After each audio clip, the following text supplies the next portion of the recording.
Update sa pagsabog sa gitna ng kasiyahan sa Tondo, Maynila sa pagpasok ng bagong taon. Isang senior citizen at isang minor de edad ang nasugatan dyan. Inaalam ng pulisya kung ang pagsabog ba ay sinadya para makapinsala. Nakatutok live si Ian Cruz. Ian? Mel, makikita nyo nga dito sa aking likuran yung ilan sa mga tahanan na napinsala dahil sa malakas na pagsabog bunga ng iligal na paputok. Marami ring mga kagamitan ang napinsala sa lugar na ito, liban pa nga doon sa dalawang residente na nagtamo ng minor injury. Sa kuha ng CCTV pasado hating gabi, masayang tugtugan at kainan ng mga tao sa Nara Street bandang 12:12 a.m. habang nagbabatian ang magkakapitbahay.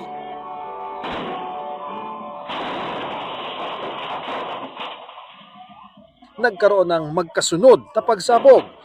Biglang tumahimik at natigil ang pagsasaya ng mga nasa kalsada at labas ng bahay. Ang masayang tugtugan, napalitan ng mga busina at tila hiyawan. Doon na nangyari ang napakalakas na pagsabog. Nagumimbal sa Barangay 227, ilang minuto lang matapos salubungin ang 2026. Pagputok ng liwanag, mas lalo pang nakita ang lawak ng pinsala ng pagsabog. 3 bahay ang direktang naapektuhan nito. Bukod sa mga dingding at mga bintana ng bahay, tumambad ang pinsala sa lahat ng bagay malapit sa pinagsabugan. Tuklap ang bubong ng tricycle ng pamilya Palma, na pinsala rin ang upuan nito. Ito na lang ang natira sa washing machine ng pamilya Palma. Sa lakas ng pagsabog, itong tricycle na nakaparada doon sa bandang dingding ay umusad nga ng halos 1 metro at ang ipinagtataka ngayon ng may-ari ng bahay, may nakita pa na isang malaking paputok na hindi sumabog sa bubong ng tricycle na ito. Si Joseph nagtamo ng maliit na sugat sa harap ng binti dahil sa bumagsak na debris sa loob ng bahay. Pagkaputok nandiyan na yan. Hindi siguro nasindihan, lumakbo. Pero malamang mas malaki pa yung pinaputok dyan, biro mo, lakas. Ang nabalitaan ng kanyang misis na si Sita. Ang sabi po ng mga nakakita, may naghagis daw po. Nasugatan din ng isang babaeng 10 taong gulang nang matalsikan din ng debris. Naglulusis po kami. Tapos? May biglang sumabog po. Tapos bigla pong tumakbo kami doon. May nakita ba kayo may mga naghihitsa ng malalakas sa paputok dito? Wala po. Naglulusis lang po kami.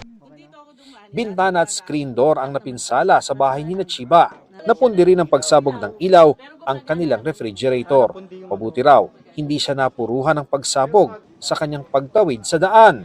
Umano lang yung parang yung tenga ko parang nabingi siya konti. Tapos yung yung kala ko nga yung dito ko kasi nagluwa pero nawala naman din siya.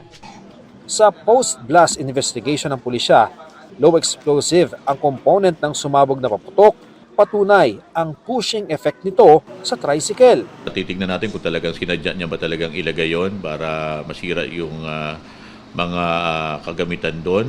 Patuloy na nire-review ng pulisya ang mga hawak nilang video at CCTV sa pag-asang nahagip ang nasa likod ng pagsabog.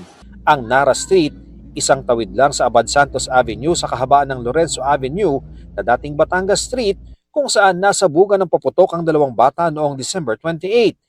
Isa sa kanila ang nasawi habang malubhang nasugatan ng isa pa. Patuloy ring binabantayan ng MPD ang mga kaso ng indiscriminate firing. Mula December 1, 8 na ang nahuli ng MPD.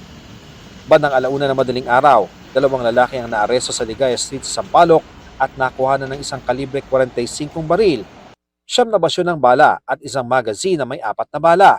2:00 naman na madaling araw nang masakote ang isang lalaki sa Santa Fe Street sa barangay 118 Tondo at nakuha na ng baril at mga bala. Inihanda na ng MPD ang patong-patong na kaso laban sa mga naaresto. Na yung ating mga kababayan ay may pakialam na dito sa mga ganitong bagay. Kung saan nga dahil, yung pagkakahuli nila dito ay dahil sa pagre-report ng ating mga concerned citizen. Mel, doon naman sa sinasabi ng chairman ng Barangay 227 na na-late nga ng pagdating ang mga pulis, sabi ni Police Major Philip Ines ng MPD ay naantala nga daw ang pagdating ng mga pulis dahil nga nasabay ito doon sa kasagsagan ng pagpapaputok sa kalsada ng mga Manileño. At Mel, paalala naman ng MPD doon sa dalawang bahagyang nasugatan at isama na rin natin yung lahat ng mga nasugatan sa pagsalubong ng bagong taon na kahit minor injuries lamang ang kanilang tinamo ay huwag itong ipagwalang bahala. Pumunta po sa mga health center at kumonsulta sa mga doktor at magpa-anti-tetanus vaccine para makaiwas sa peligro. Yan muna ang latest mula rito sa Tondo, Maynila. Happy New Year sa inyo, Mel. Happy New Year din sa iyo. Maraming salamat, Ian Cruz.